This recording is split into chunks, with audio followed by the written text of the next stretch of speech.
sure it's a whole food. Thank you for that, Doctor. Our next question is coming from David. David, please state where you're from and ask your question.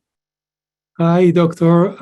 My name is David. I'm from Massachusetts, and you're also my hero. I can tell you that I turned to a plant-based diet about 5 years ago, thanks to your videos and websites. So thank you very much for this. I have two questions. One, if a plant-based diet person have insufficient omega-3 in a blood test, although he eats, nuts and seeds and, also grind flax seed, how would you recommend to increase the omega-3 level? And my next question related to this, many speakers said that heated nut or roasted nuts and seeds can be carcinogen. What is your thought about this? Thank you again. Oh, fantastic questions. What a great crowd. Good questions. Okay, so in terms of long-chain omega-3s like DHA, EPA, your body can make those long-chain omega-3s from the short-chain plant omega-3s, ALA, alpha-linolenic acid, found concentrated in flax seeds and hemp seeds and walnuts.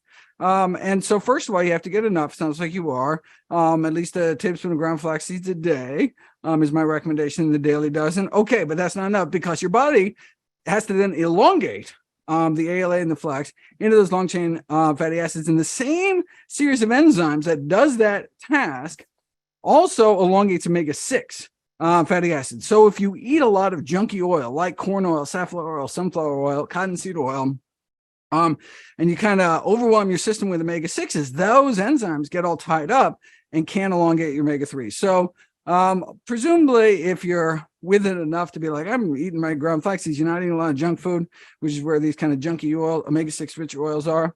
And so then I would encourage you to consider taking a preformed source of long-chain omega-3s, such as a DHA capsule, 250 milligrams from a pollutant-free source. So for example, they make from algae, yeast, and this is not so much for heart health, but for cognitive health, particularly later in life. So I want to ask a follow-up question. One of our speakers had mentioned about flaxseed. Oh, sorry, the nuts, the roasted nut. I'm sorry. Let me just get the roast. Absolutely, we should try to stick to raw nuts and seeds, raw and unseed butters, because of the AGs, the advanced glycation end products. When we expose kind of high-fat, high-protein foods to certain temperatures, these AGs are formed. They're not good for us. But it's important to kind of keep everything in context. So I actually have a video coming out talking about this very issue. And yes, roasted almonds have, much more than raw almonds, but even roasted almonds have nowhere close to the key sources, the most concentrated source of AGs, which is meat, particularly chicken.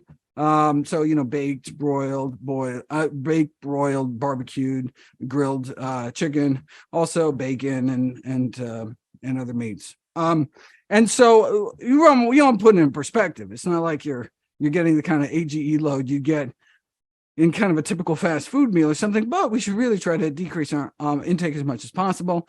And so, yeah, I used to toast my walnuts because I love toasting walnuts, but now I've switched to raw, and you can get raw almond butter, etc. All right. Okay. Sorry about that. Yes. No worries. One of our speakers had said of the pre-ground flax meal that it's not a good idea because you lose nutrients, and she recommended buying whole flax meal and then grinding it yourself and using it right away. What does the research show on that? Yeah, so that makes total sense kind of intuitively, but when actually put to the test, remarkable preservation of nutrition and no oxidation, kept in an airtight container even 6 months.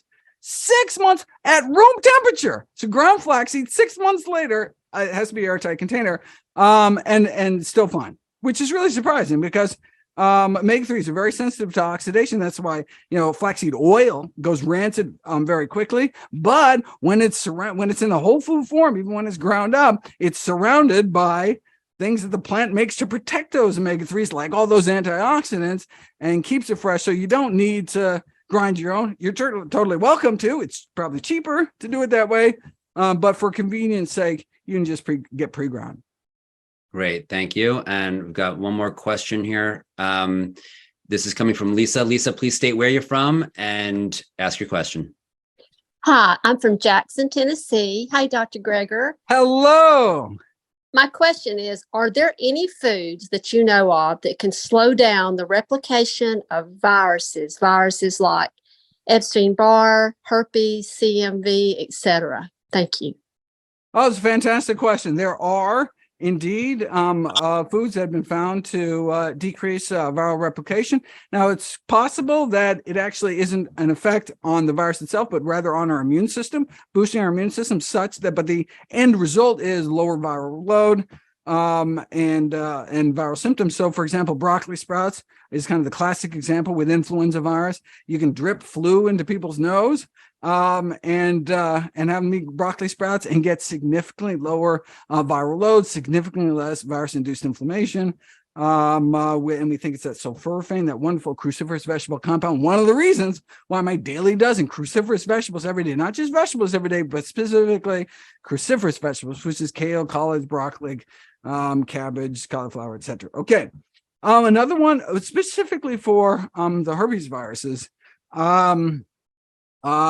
is what is it? It's the seaweed that's used to make seaweed salad. It's not RMA. What isn't it? Wakame or something like that? Waki? Wakame. Yes, absolutely. So that's one of the reasons I put it in my soups. Is because of its antiviral properties. Again, it may not be an antiviral property, it may actually be an immune boosting property, but the end result is an antiviral property, whether it's attacking the virus directly or helping us deal with it. So if you're interested, you can type in wakame, WAKAME, or Epstein-Barr into nutritionfacts.org, and that video will pop right up. Great. Well, with that, I believe we're out of time. So thank you. Unless you want to do more. No, you're absolutely right. I got to go. I have a webinar coming up. Thank you, everyone. Fantastic questions. Thanks so much for having me on. I would like to just real quickly, if we can unmute, and thank you so much. Thank you so much. Thanks so much.